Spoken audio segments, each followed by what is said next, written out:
Welcome back to Newswatch 10. I'm Jeremy Babin, and we're talking sports. It was 1 year ago that the Dalton baseball team season ended as the Big Red lost the second-round series to Heritage Rockdale. 1 year later, the number one seeded Catamounts are back in the playoffs, carrying the number one seed into the first round against Winder Barrow, looking to inch closer to a state championship. And just to warn you, this game had enough to have your head scratching, itching, or in this little girl's case hurting. Bottom three, Dalton already up 3-0 off Winder Barrow's Taylor Kean. Garen Palmer says, make it a 4-0 game. Opposite field, solo shot. More from GP later. Bottom five, Catamounts up again, and Garen Palmer goes opposite field yet again. This ball gets through the right fielder, and this usually means trouble. Dalton tacks on a few more. Catamounts lead 5-3. John Irwin on the hill, top of the sixth with a little bit of cushion, but Kevin Wolf sends a roper to right. Bobby Sager scores, and Dalton is up 6-4 now at this point. Still in the sixth, Josh Ellerby goes deep to right center. This is a blast. 7-6 Bulldogs as they take a nice short lead, but this would be short-lived and short celebrated because Winder Barrow up 10-6 now, bottom six, and Toombs Norman sends a Lincoln till it's left center. Why do they call it a Lincoln? Because it's forced score. A brand new ball game tied at 10 apiece. Dalton wins game one, 11-10. On to game two, under the moon. Dalton looking to advance to the second round. Alex Roberts on the mound for the Big Red. Bottom three, Jeremy Donaldson. He goes opposite way.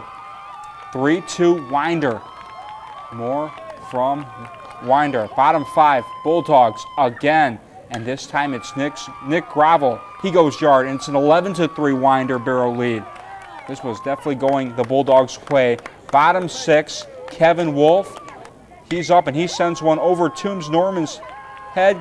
Clint Spratlin scores, and it's a 12-3 game. Bulldogs win in a mercy, 13-3. So we have a third game, which would actually be delayed over an hour on Saturday due to some unplayable field conditions. It rained the previous night, but this game would eventually get started, and Dalton came out of the gate swinging off Winder Barrow's Clint Spratlin.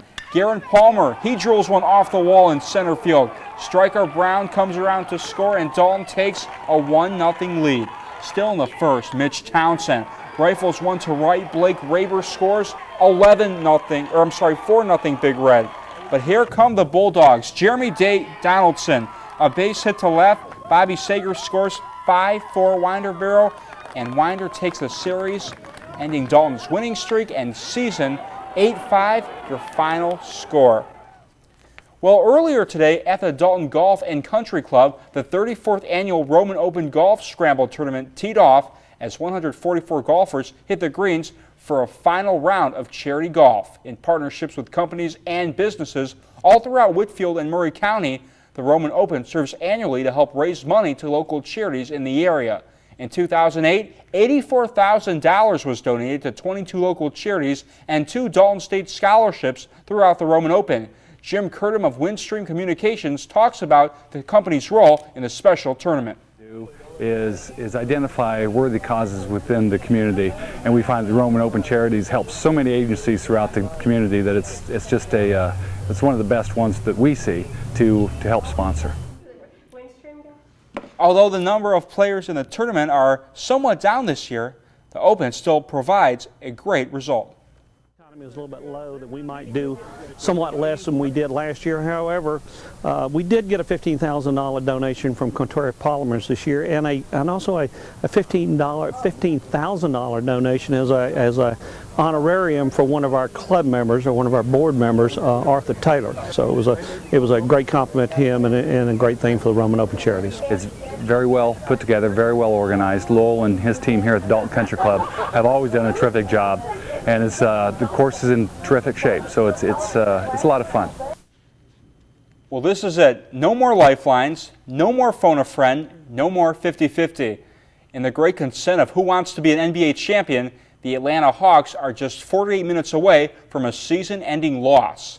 Leading by as many as 7 points in the first half of Game 3 and down by just 1 at the half, the Hawks were on the cusp of turning the tide in the series. Instead, the Hawks allowed LeBron James to fill it up. scoring 47 points en route to yet another double-digit playoff win Saturday for Cleveland, an NBA record 7th straight for the playoffs.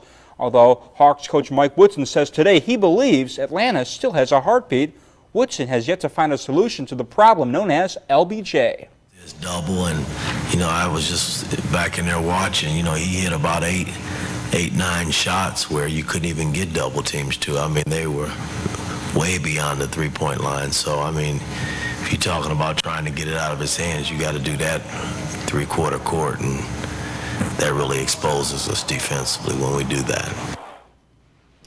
And we'll have highlights from the Hawks-Cavs Game 4 tomorrow. Games on TNT tonight. JR's there, and we'll have Calhoun highlights throughout the week too, as they're the only team remaining in Northwest Georgia. The Jackets are in the AA playoff. Yes, yeah, the number one. They won the first round. They did. Good luck to them. They're our only local team left. Go, Yeah. guys. All right, Cedric, we're going to be able to get baseball in this week. That's what we want to know. Well, hopefully, out of the 5 days or so, or the 4 days